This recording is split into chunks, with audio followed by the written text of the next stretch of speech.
What's going on, everyone? This is J-Pin, and today I'll be reviewing Halo 5 Guardians for the Xbox One. Halo 5 Guardians is of course the 5th game in the main Halo series, and is 343 Industries' second entry after taking it over from Bungie Studios.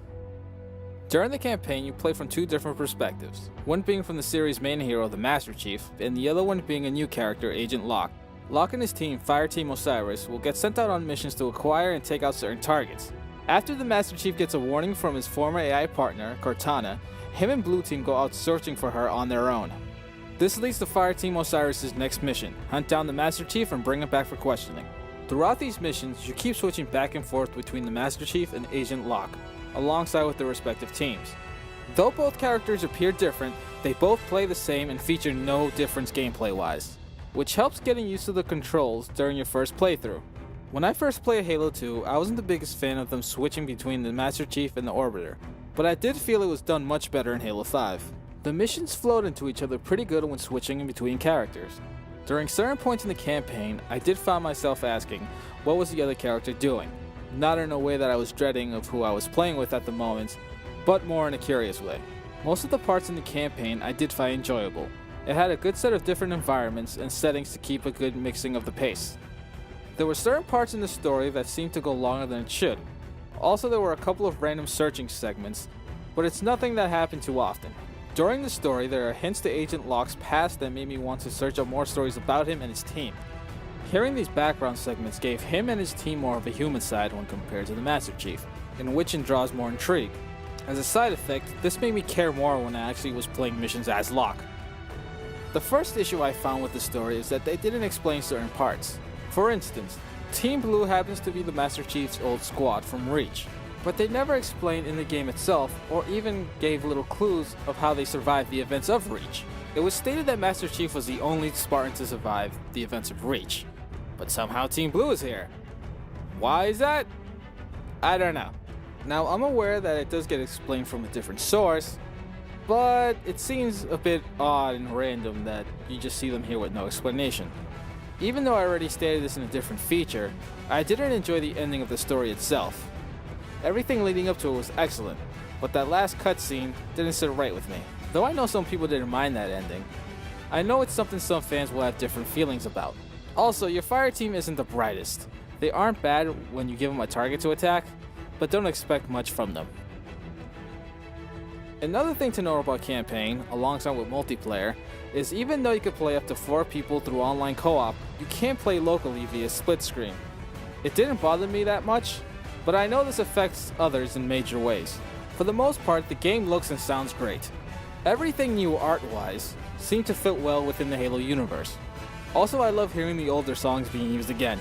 The game runs at a nice 1080p 60 frames per second. I did notice there were some limitations to this though. Whenever I see some enemies that were farther away, you could see the frames drop, and it gave them a cardboard cutout type of look to them. Going into Halo 5, my main concern was if the addition of boosts and new abilities would drastically change the feel of Halo to more of a quick gun and shoot style. I'm happy to say that this isn't the case, and it really adds to the mechanics of the game. Though with your boost you could slip out the way of fire, which could throw off your opponent for a quick second, the length of your boost and how quickly it happens doesn't make your opponent feel like it's cheap or overpowered. The aim hovering in the air feels awesome, and it's satisfying when you get a kill that way. The new ground pound still feels weird to me, and I barely remember it's actually a thing, so I hardly use it. The new hip firing is an interesting change to the mechanics. You can now scope with any gun in the game, but once you get hit you automatically get zoomed out, which is a good way to keep it balanced. There are 2 types of multiplayer matchmaking options in Halo 5. Arena, the main ranked matchmaking, and Warzone, a giant 24-player match.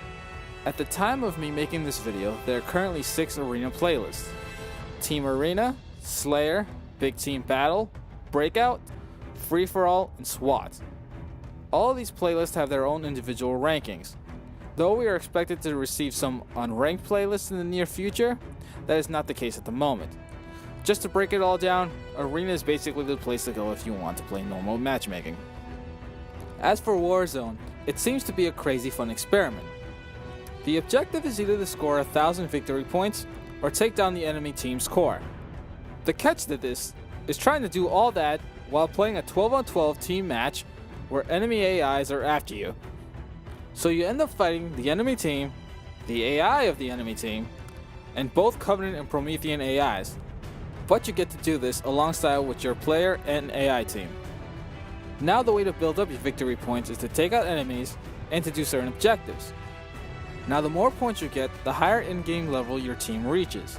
This is important because you are able to use in-game cards to gain access to guns, vehicle, and power-ups. In order to use some of these cards, your team needs to reach a certain level, which causes every match to build up on the craziness over time. Now a lot of people have voiced a concern about this, since you are able to get packs through in-game microtransactions. This gave some the idea that you could possibly pay your way to win ranked matches. I cannot stress this enough, this is not the case at all. All the power-up cards can only be used within Warzone. Warzone itself is totally different from Team Slayer, Free-For-All, and all the other ranked playlists. I have played the game for a good amount of time, and never felt that I needed to purchase with my real-life money in-game packs. Another way you actually get these packs is playing online matches. In both Arena and Warzone, you will be given points after each match, and with those points you save up to buy packs. Now it doesn't take too long to save up for the best pack. And once again, most of the cards you get is for Warzone. So if you're really into your ranking in Arena or Team Slayer, I wouldn't worry about it. Halo 5 is a great entry into the main Halo series. Its campaign certainly had more highs than lows. Though some segments weren't totally explained, it kept me fully engaged and wanted to find out what was going to happen next. The multiplayer itself still feels like Halo, while adding a good mix of new mechanics.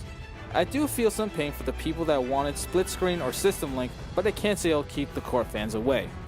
8-bit or higher gives Halo 5 Guardians a 9 out of 10.